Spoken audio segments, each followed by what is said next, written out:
cair nos oceanos, ela vai cair no oceano, e quando ela cair no oceano, ela vai contaminar todas as águas do oceano, vai matar a terça parte dos peixes, a água vai ficar contaminada, o planeta vai cheirar mal, os pescadores não vão poder pescar, porque a água está contaminada, os peixes morreram, e quem tomar daquela água, ou quem tomar banho naquela água, também vai morrer. Isso é uma das sentenças que Deus vai mandar sobre a terra. Olhe bem para cá, igreja do Senhor. A Bíblia também fala do maior terremoto que vai acontecer, porque quando esse terremoto acontecer, bendito seja o nome do Senhor, todas as placas tectônicas do planeta, elas vão balançar como uma folha, um galho de uma árvore balança o vento. Todo o planeta, prédios cairão,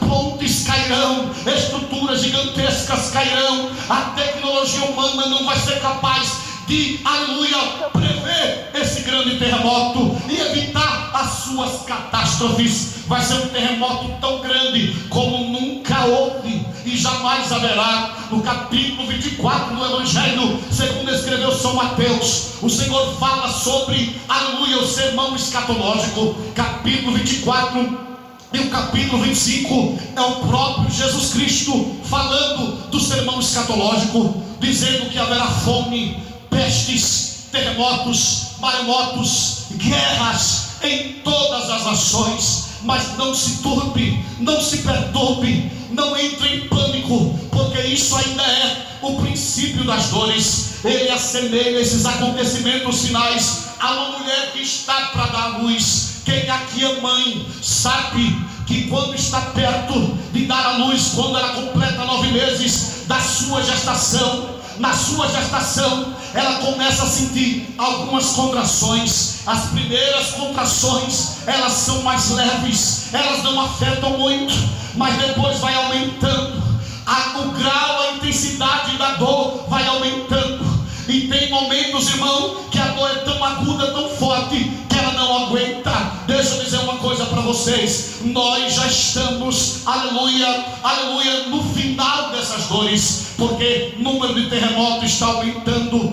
Desde o ano passado, a Ucrânia e a Rússia estão em guerra, aleluia, bendito seja Deus. Desde o mês de outubro, Israel está em guerra contra o Hamas. E olhe bem para cá, Israel é o relógio de Deus aqui na terra. A Bíblia fala de uma batalha, no mesmo livro de Apocalipse, chamada Batalha de Armagedon, ou a batalha de Gog e Magog. Há várias interpretações, mas eu vou dizer uma coisa que eu acredito: essa batalha que está havendo sobre Israel contra o Hamas, não é sobre Israel contra o Hamas. Essa batalha que está havendo é sobre Israel contra o Estado Islâmico, os povos islâmicos, as nações árabes. E deixa eu dizer uma coisa para vocês: a maioria dessas nações árabes, ela é governada não politicamente, mas militarmente. Ela é governada por uma outra potência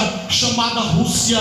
E a Rússia é aliada da China. O braço direito da Rússia é a China. E na batalha de Gog e Magog, aleluia, aponta justamente para a China e para a Rússia e os povos inimigos da nação de Israel, como por exemplo o Catar, a Arábia Saudita, como por exemplo a Síria, o Irã, o Iraque, como por exemplo, meus irmãos, as nações árabes vizinhas de Israel. Deixa eu dizer uma coisa para você: se Israel olhar para a direita, está cercado por nação árabe. Se Israel olhar para a esquerda, está cercada por nação árabe. Se Israel olhar um pouco para cima, está cercada também por nação árabe.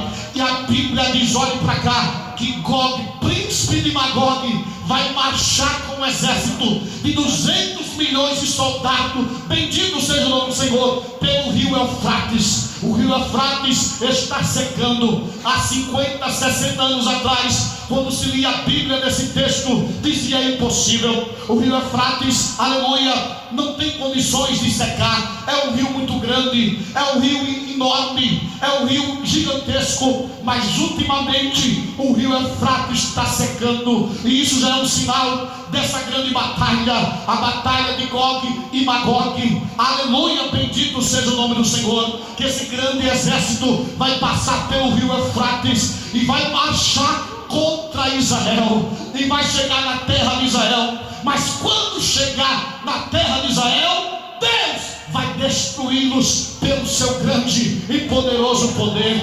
Mas deixa eu dizer uma coisa para vocês: eu não quero estar aqui para ver isso. Eu quero estar no céu, nas bodas do Cordeiro, adorando aquele que vive e que reina para todos sempre e eternamente. Quem veio adorá-lo, quem veio adorá-lo, quem veio glorificá-lo.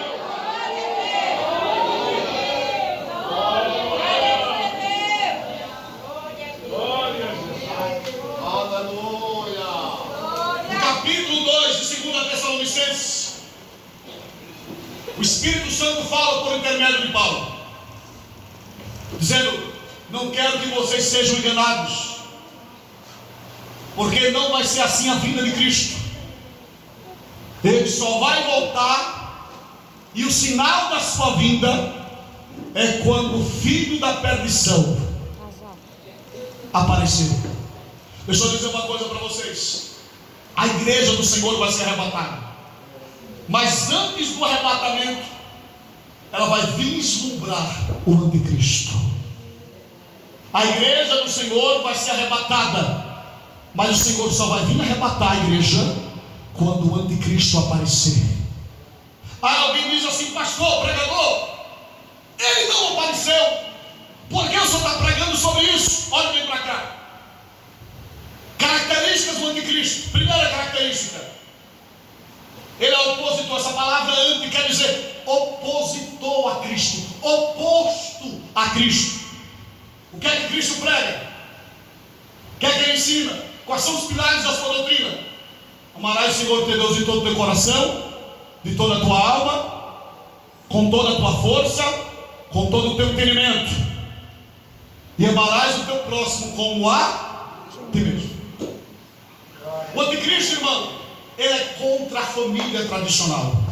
Quando você vê, eu não vou citar nomes, mas quando você vê alguém que representa o Estado, que representa o governo, querendo destruir as famílias, isso já é o espírito do anticristo preparando o caminho para o anticristo. Do mesmo jeito que João Batista preparou o caminho para Jesus, a diferença de idade de João Batista para Jesus era 6 meses. Quando o Senhor, através do anjo Gabriel, anuncia que Maria ia engravidar e ter um filho, o anjo diz que aquela que era estéril era o 6º mês para ela, a prima dela, Isabel. A diferença era de 6 meses.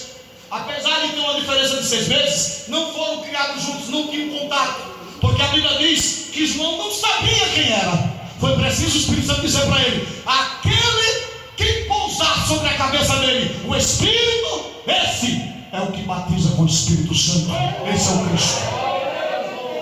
Aleluia. João Batista prepara o caminho para quem? Para quem, igreja?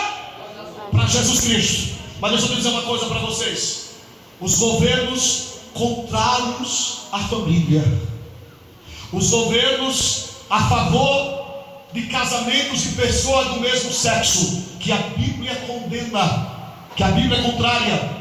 Lá em Gênesis a Bíblia fala: deixará o homem seu pai e sua mãe. Quando Deus criou o homem, diz assim: formou, pois, o Senhor Deus o homem do pó da terra e soprou sobre as suas narinas, e o homem tornou-se alma vivente. Aí o Senhor dá um mandamento: deixará o homem pai e mãe, e unir-se-á a sua mulher. É mandamento de Deus ou não? É doutrina bíblica ou não? Então, o oposto de Cristo vai dizer que isso é o quê? Isso é coisa retrógrada, é ultrapassada. Vai dizer que isso é homofobia. Isso é o espírito do anticristo. As nações estão sendo preparadas. Irmão, para os irmãos terem uma ideia, uma criança no ventre, havia uma lei moral dada para Israel, que se um homem pelejar com outro homem, e nesta peleja a mulher, em vez que está grávida, se envolver no meio, e o homem atingir aquela mulher, E a criança que está no seu ventre, a criança, observe, não nasceu. Está onde? Está onde? E se a criança do seu ventre morrer, o agressor tinha que morrer igualmente. Como é que Deus considera uma vida? Só quando nasce ou quando já está no ventre? Já está no ventre. Mas, irmão, o espírito do anticristo está aí, dizendo que uma criança que nasceu não é uma criança, dizendo que a mãe pode pegar a criança e matar. Isso já é o espírito do anticristo. E crente que conhece a palavra, que serve a Deus, não é a favor de uma coisa dessa. Porque se ele for, ele já está influenciado pelo espírito do anticristo. Glória a Deus. Outra coisa, irmãos, o espírito do anticristo está agindo sobre a terra de uma maneira que está querendo privar as pessoas de liberdade. Todo o oposto. O que é que Cristo fala? O que é que a palavra fala? Se alguém está em Cristo, nova criatura é. Se pois o Filho vos libertar, verdadeiramente sereis livres. Conhecereis a verdade vos libertará. Cristo liberta. Não somente liberta das garras de Satanás, mas liberta de muita coisa dessa vida, principalmente ter liberdade. Deixa eu dizer uma coisa para vocês entenderem. As nações ocidentais, elas tinham uma marca. E qual era a marca dessas nações? Liberdade. Eles podiam pregar livremente. No Brasil ainda podemos pregar livremente. Mas sabe o que está acontecendo? Aqui perto, no Canadá, ninguém pode pregar Cristo mais na rua, porque se pregar, pode ser preso. Sabe o que está acontecendo? Países aqui vizinho nosso, como a Venezuela, não se pode pregar Cristo com liberdade, porque pode ser preso. Porque quando alguém aceita Cristo, a mente se abre para a cultura, se abre para estudar, se abre para entender o mundo, se abre para amar as pessoas, se abre para ajudar as pessoas. E Satanás, o espírito do anticristo, não quer que eu faça isso. Quer nos privar de liberdade, quer nos privar de direito, quer nos privar de pensar, de expressar, de estudar, de ter liberdade religiosa, liberdade de culto. E o espírito do anticristo, irmão, está atuando na terra. Tudo isso é uma preparação para a vinda do anticristo. E deixa eu dizer uma coisa para vocês: nunca na história desse planeta nós tivemos tantas nações alinhadas com o anticristo. Tantas ações. Um país que outrora, no século 18 e 19, principalmente no 19, que mais enviou missionários para o mundo inteiro, foi os Estados Unidos da América. Uma nação fundada por protestantes, presbiterianos, irmãos anglicanos, batistas, que fundaram aquela nação debaixo da Bíblia Sagrada, debaixo da palavra de Deus. Sabe o que está acontecendo? Essa mesma nação aprovou o aborto. Essa mesma nação, em alguns estados, tem aprovado o casamento homossexual. Em alguns estados, tem privado os crentes de falar da sua fé. Outro dia eu presenciei um escriturista de um cartório, que naquele momento que ele está no cartório redigindo um casamento, ele é cristão, suas convicções, ele percebe que é um casamento de duas pessoas do mesmo sexo. Ele disse: moço, chegou até a pessoa mais importante do cartório, disse: infelizmente eu não posso fazer isso. Aí o rapaz perguntou: por quê? Porque eu sou servo de Deus e eu não compactuo com esse tipo de coisa. Tenho nada contra as pessoas em si, mas o ato dessas duas pessoas casarem eu não posso compactuar. E essa pessoa foi demitida do seu trabalho, foi posta para fora daquele cartório. Outro dia uma professora em sala de aula, no meio da sala de aula, ela cita um versículo bíblico para incentivar os alunos a saírem da cadeira e estudarem. A diretora soube da situação e demitiu aquela professora. A gente ainda não está tendo uma perseguição como na Roma antiga, que a gente era preso nos coliseus e era utilizado para alimento para as feras lá do coliseu. Mas estamos tendo uma perseguição ideológica contrária à palavra de Deus. Sabe por quê? Porque o diabo quer calar você, o diabo quer calar a igreja. Mas deixa eu dizer uma coisa: nenhuma arma preparada nem forjada contra mim, contra você, contra a igreja, ela vai prosperar. Por quê? Jesus ainda é o dono da igreja. Quem crê que Ele é o dono da igreja? Quem crê que Ele é o dono da igreja? Quem crê que Ele está no governo da igreja?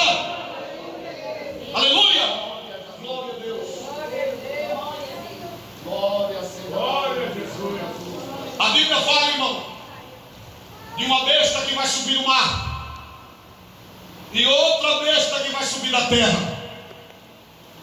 A besta que sobe no mar, quando eu era criança, eu lia esse texto, e eu lia, ficava apavorado, com medo, dizia, mãe, que negócio é esse? Uma besta que tem 10 cabeças, 7 chifres, e eu ficava com medo daquilo, ficava assustado. Mas, irmão, quando nós crescemos e viramos um homem, entendemos um pouquinho da palavra, nós entendemos que é aquela besta que sobe no mar, porque o mar na Bíblia tem uma simbologia, significa povos, línguas e nações. E essa besta que sobe no mar é um líder mundial, que ele vai exercer uma grande influência em todas as nações da terra. E aqui eu quero abrir um parênteses, não estou afirmando nada. Existe um líder mundial que nos últimos 4 anos ele tem se metido em tudo que acontece no planeta. Ele vai lá e dá uma pitada. Se teve uma guerra na Síria, ele vai lá e dá uma pitada. Se teve um problema na Amazônia, ele vai lá e dá uma pitada. Se teve um problema na economia dos Estados Unidos, ele vai lá e dá uma pitada. Se teve um problema de Covid, ele vai lá na China, antes do Covid começar, ele vai visitar a China e dá uma pitada. Se teve um problema na guerra entre a Rússia e a Ucrânia, ele tenta intermediar um acordo de paz. E agora, ele quer intermediar um acordo de paz entre Israel e o Hamas. Sabe qual é o nome dele? Emmanuel Macron. Emmanuel, parece que é Jean-Emmanuel Frédéric Macron, da França, presidente francês. E se você for pegar, ele é um jesuíta, ele foi criado por padres jesuítas. Os irmãos estão entendendo? O Papa que está hoje no governo mundial, com todo respeito aos irmãos católicos que estão aqui entre nós, ele é um padre da linha jesuíta. Por sinal, Emmanuel Macron e esse padre, eles são muito alinhados. E Emmanuel Macron, ele é casado com uma mulher que tem 30 anos mais velha do que ele, que foi professora dele enquanto ele estudava. E segundo alguns que estudam a vida dele, ele nunca foi visto beijando essa mulher. Porque uma das marcas do anticristo é que ele não tem prazer no amor das mulheres. Os irmãos estão entendendo? Assim como Nero não gostava das mulheres, o anticristo também não tem prazer no amor das mulheres. Ele é oposto a Cristo. Ele é contrário a Cristo. E se os irmãos não sabem, recentemente na França foi aprovado o aborto. Recentemente na França foi aprovado o casamento entre pessoas do mesmo sexo, contrariando a palavra de Deus. Recentemente na França, a família tradicional, não só na França, mas em boa parte da Europa, no continente europeu, a família tradicional é tratada como ultrapassada, retrógrada, e não há um modelo a ser seguido. Eu vi recentemente na Igreja do Senhor um rapaz, um homem chamado, eu estou lembrado o nome dele agora, mas ele representa uma linha chamada LGBTQI+, etc, etc, etc. E ele foi questionado, moço, fulano, ele estava numa plateia, dando uma palestra, e ele foi questionado, você quer destruir a família?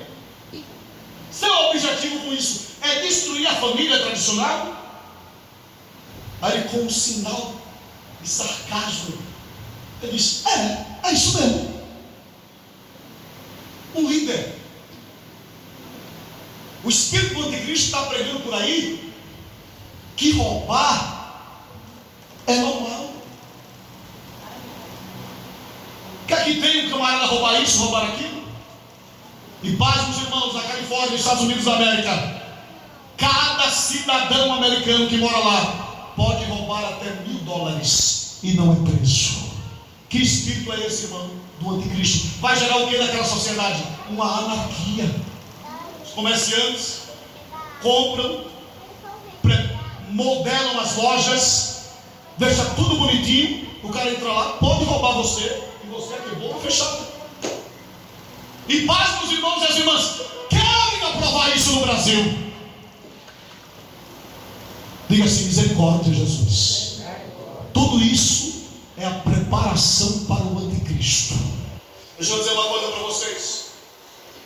antes que o anticristo venha, ou que ele realmente se apresente, o templo criado por Herodes, criado por Salomão, Zorobabel e Neemias restaura os muros, Zorobabel restaura o templo, mas Herodes amplia, dá uma amplitude muito maior para o templo.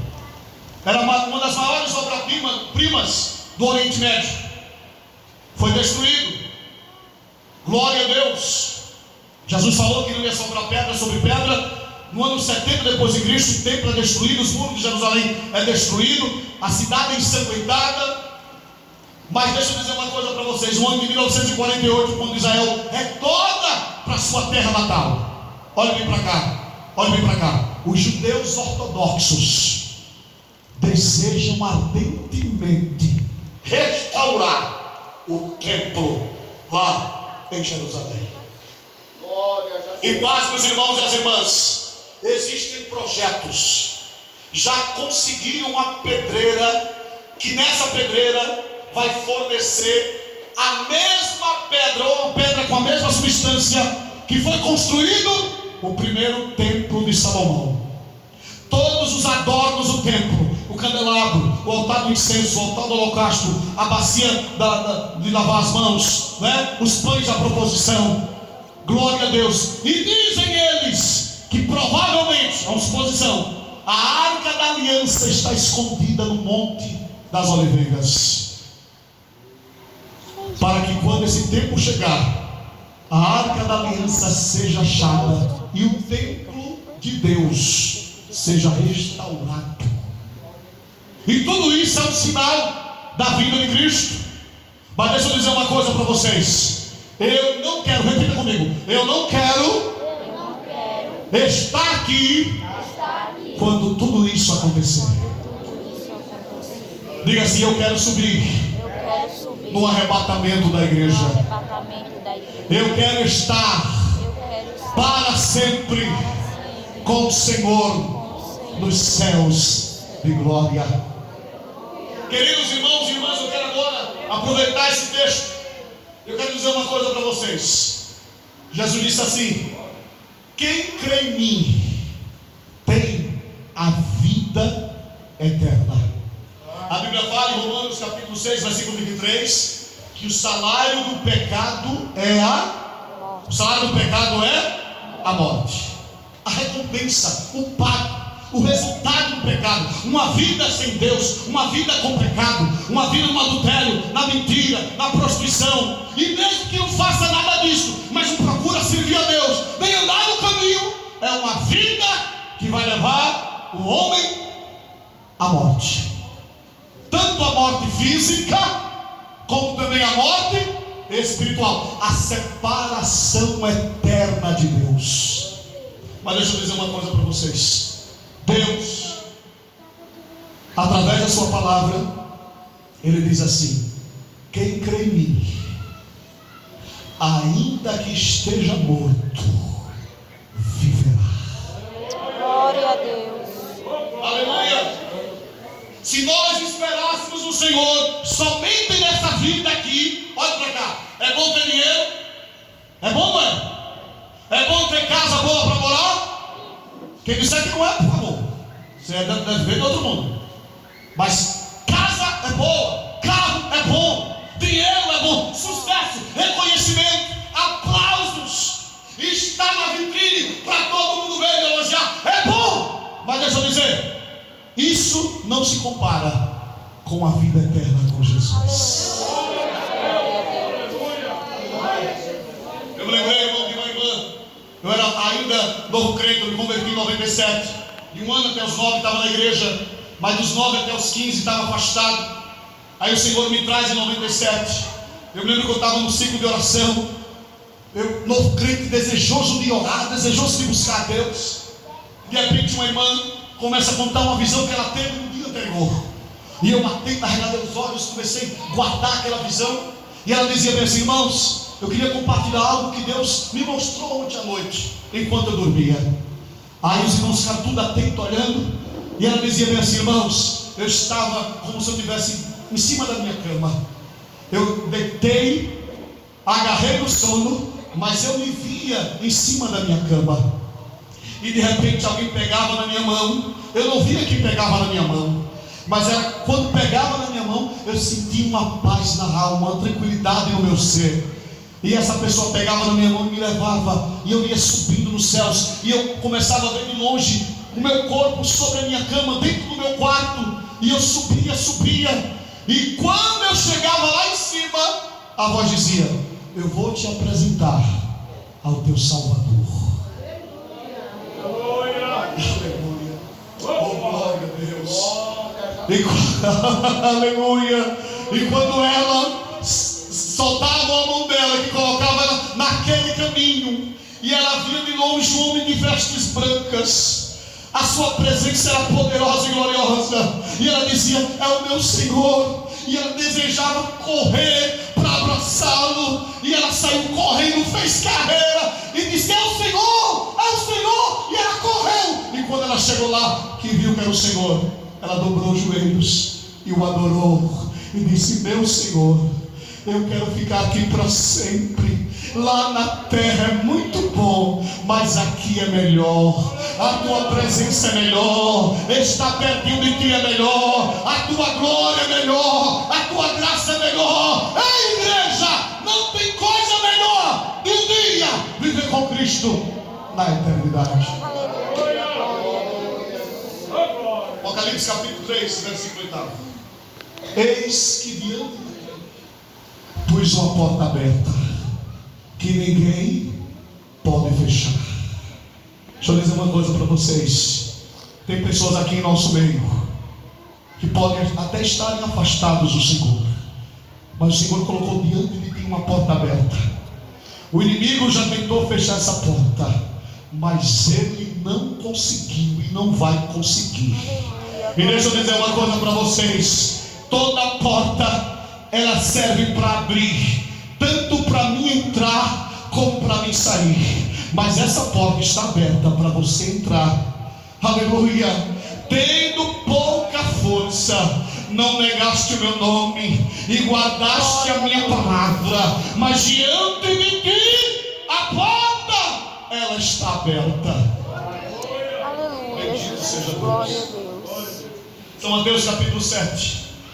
Glória a Jesus. O Senhor diz assim: porfiai por entrar pela porta estreita, porque larga e espaçoso é o caminho que conduz à perdição. Essa porta é a porta da salvação. Essa porta é a porta da graça. Essa porta é a porta da vida eterna. Essa porta é a porta que Deus abriu para mim e abriu para você.